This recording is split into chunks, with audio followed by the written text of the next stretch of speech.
j'ai été contrôlée par la DGCCRF sur mes réseaux sociaux. J'ai été convoquée donc, par la DDPP, comme pas mal d'influenceurs je pense. Mais comment la DGCCRF contrôle les influenceurs? On leur a posé la question.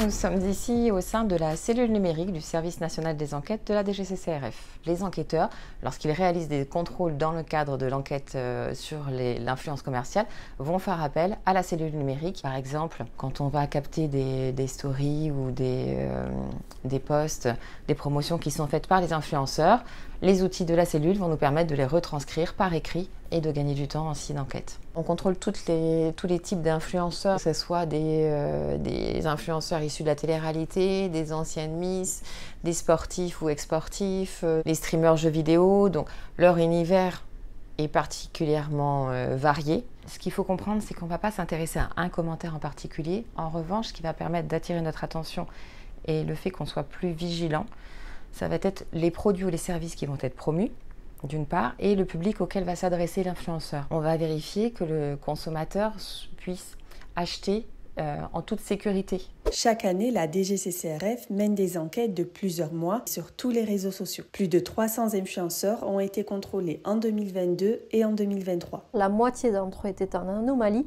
et pour la majorité, les manquements portaient sur l'absence de la mention de l'intention commerciale, c'est-à-dire l'absence de l'intérêt qu'ils ont à publier certains contenus. Certains influenceurs qui avaient des pratiques dommageables pour les consommateurs d'un point de vue financier, notamment lorsqu'il s'agissait de faire de la promotion de produits financiers hautement risqués ou par rapport à la santé également des consommateurs lorsqu'il y avait la promotion par exemple d'actes de chirurgie esthétique. Nous ne pouvons pas faire de comparaison d'une année à l'autre puisque le ciblage est différent d'une année à l'autre. Les informations qui vont nous permettre de réaliser un ciblage avant de décider de lancer une enquête viennent de plusieurs sources, à la fois des saisies de justice, des signalements qui proviennent des autorités partenaires comme l'autorité des marchés financiers, l'Agence nationale des jeux ou la DGEFP. Nous avons également dans nos sources les signalements de Signal Conso qui sont faits par les consommateurs. Une autre source qui est importante également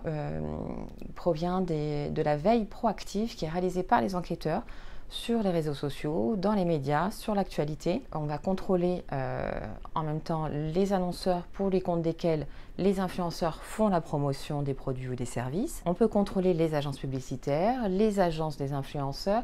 Donc en réalité, c'est l'ensemble de l'écosystème de l'influenceur que nous contrôlons et pas uniquement l'influenceur et pas uniquement sur une story ou une publication qui est effectuée.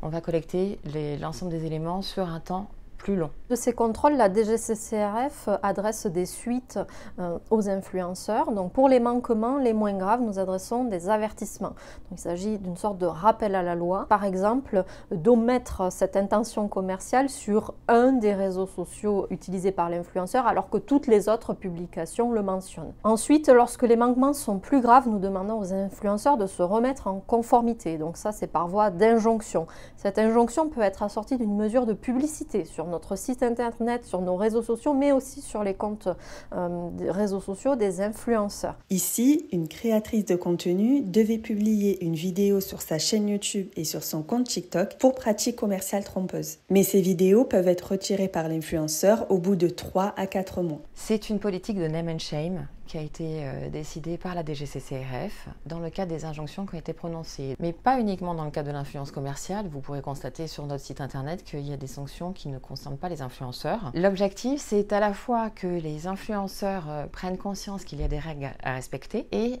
d'autre part que les consommateurs et notamment les abonnés de ces influenceurs soient parfaitement informés des pratiques qui ont été mises en œuvre, des pratiques litigieuses. Lorsque on arrive au bout de l'enquête, nous les convoquons également pour les entendre, pour qu'ils puissent s'expliquer sur les faits qui leur sont reprochés. Et donc là, il y a une convocation pénale si des suites pénales sont données.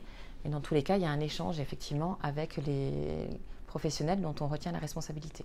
La loi de juin 2023 a permis d'accompagner le développement de ce secteur en définissant un cadre plus précis pour les influenceurs. Donc nous échangeons avec la fédération, l'UMIC, notamment dans le cadre du guide qui a été mis à disposition des influenceurs et à l'initiative de Bruno Le Maire. Donc en 2024, nous serons particulièrement attentifs en période de Jeux olympiques et paralympiques aux pratiques des influenceurs dans le domaine du sport, de la santé, de la nutrition par exemple.